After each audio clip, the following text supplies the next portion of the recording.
अस्सलाम वालेकुम व्यूअर्स, कैसे हैं आप सब। उम्मीद है आप सब लोग खैरियत से होंगे। मैं हूं हीरा और आप देख रहे हैं मेरा चैनल स्ट्रेंथ ऑफ नॉलेज। जी व्यूअर्स, तो आज आप लोगों के लिए न्यू वीडियो लेके आई हूँ, न्यू लेक्चर लेके आई हूँ जिसकी आप लोगों ने डिमांड की थी। आप लोगों ने कहा था फॉरगेटिंग के बारे में जो है वीडियो बनाएं, हमें समझाएं, तो आज मैं उसी के बारे में वीडियो बनाने लगी हूँ। तो आप लोग जो अगर फर्स्ट टाइम मेरे चैनल पे आए जल्दी जल्दी से सब्सक्राइब कर लें, और जो मेरे चैनल में बहुत सारी वीडियोज़ हैं वो भी लाजमी देखें और अपने फ्रेंड्स और रिलेटिव्स में भी लाजमी शेयर करें। तो चले आज का लेक्चर जो है वो सबसे पहले हम स्टार्ट करते हैं। फॉरगेटिंग के बारे में बताऊंगी कि फॉरगेटिंग क्या है। सबसे पहले आपको उसकी डेफिनेशन के बारे में बताऊंगी। कहता है फॉरगेटिंग इज लॉस परमानेंट और temporary of the ability to recall और रिकॉग्नाइज समथिंग लर्नड इजियर।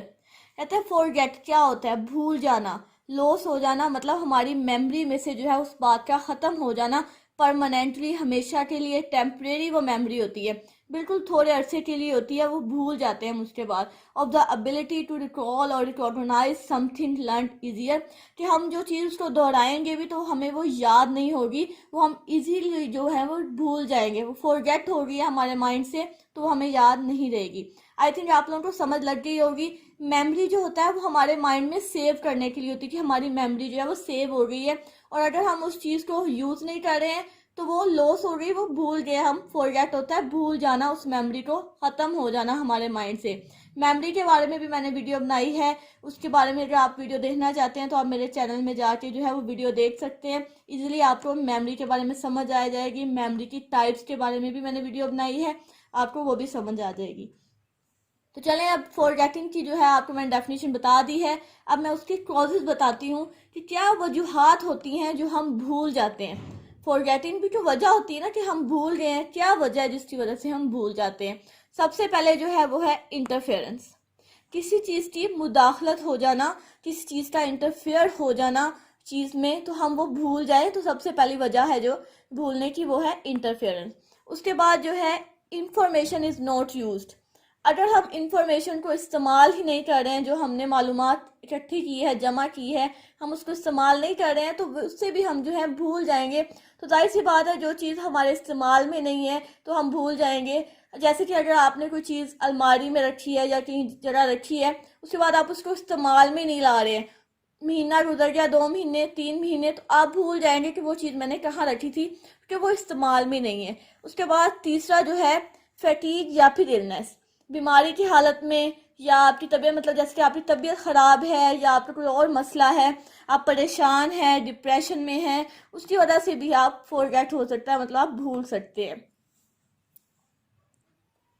अब मैं आपको उसकी डिटेल बताती हूँ। इंटरफेरेंस हमारी पहली वजह थी जिसकी वजह से हम भूल जाते हैं। इंटरफेरेंस की डिटेल बताती हूँ। Forgetting occurs when there is interference, मतलब हम भूल जाते हैं जब किसी चीज़ की मुदाखलत बीच में आती है, कोई हमें इंटरफेयर होता है, हमें अंदर तंग करता है या हमें अंदर इंटरफेयर करता है, तो उसकी वजह से हम भूल जाते हैं। फॉर एग्जाम्पल, जैसे कि if you go to a market to buy what you need and you meet a friend, there is the discussion with your friend may interfere with your recall of the shopping and buying thing. जैसे कि आप market गए हैं कुछ सामान लेने, shopping करने गए, दरमियान में आपको आपका फ्रेंड मिल गया है, उससे आप बातचीत करने लग गए हैं, डिस्कशन करना शुरू हो गए हैं, उसकी वजह से आप भूल गए हैं कि आप मार्केट में क्या शॉपिंग करने आए थे, तो उसकी वजह से आपका ध्यान कहीं और हो गया। मतलब इंटरफेरेंस किसने की है? फ्रेंड ने।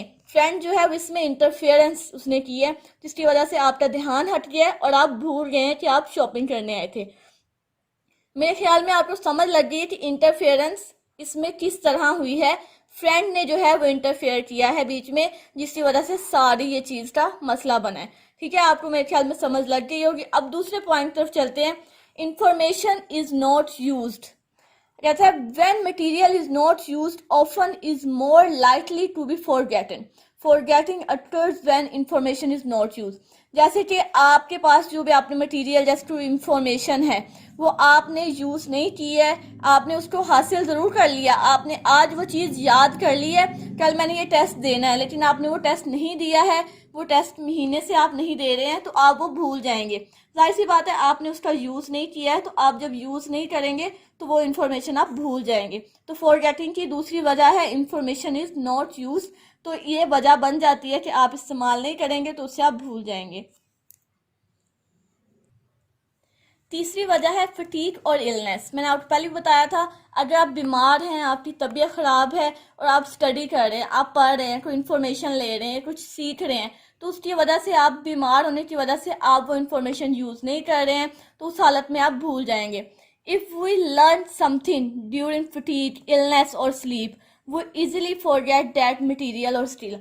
अगर आप बीमार हैं, आपकी तबीयत ठीक नहीं है, तो आप वो इन्फॉर्मेशन जो है यूज़ नहीं करेंगे, आप भूल जाएंगे, आप स्लीप की हालत में, आप सोने की हालत में हैं, आप बीमार हैं, तो उसकी वजह से वो इन्फॉर्मेशन जो है आप जल्दी भूल जाएंगे, क्योंकि उस टाइम आपका दिमाग जो है वो फ्रेश नहीं है, आपका माइंड फ्रेश नहीं है, तो आप वो चीज़ ईजिली भूल जाएंगे।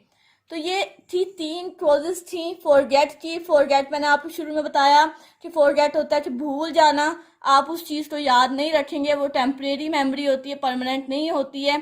भूल जाना जो है वो फॉरगेटिंग होती है। 3 वजूहात मैंने आपको बताई, तो उम्मीद करती हूँ आपको जो है समझ आ गई होगी ये लेक्चर। बहुत देर से लोग कह रहे थे हमें ये समझाएं, तो मैंने जो है थोड़ा सा ट्राई किया आपको समझाने का। उम्मीद करती हूँ आपको समझ आई होगी। तो आप मेरी वीडियो को लाइक और मेरे चैनल को सब्सक्राइब ज़रूर करें और अपने फ्रेंड्स और रिलेटिव्स में शेयर करें। इंशाल्लाह इस तरह के और लेक्चर्स आप लोगों के लिए लेके आती रहूँगी। नेक्स्ट वीडियो में मिलते हैं। अल्लाह हाफिज़।